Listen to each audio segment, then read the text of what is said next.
Бъди внимателен, когато влизаш в нови отношения. Спазвай правилото на 3 месеца. Опознай човека отсреща.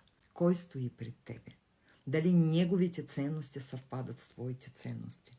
Дали този човек отговаря на твоите очаквания? Не бързай да имаш сексуален контакт. Първо се запознай с този човек. После мечтай и желай да видиш този човек в качеството на партньора ти за цял живот. Защото много често се получава точно обратното.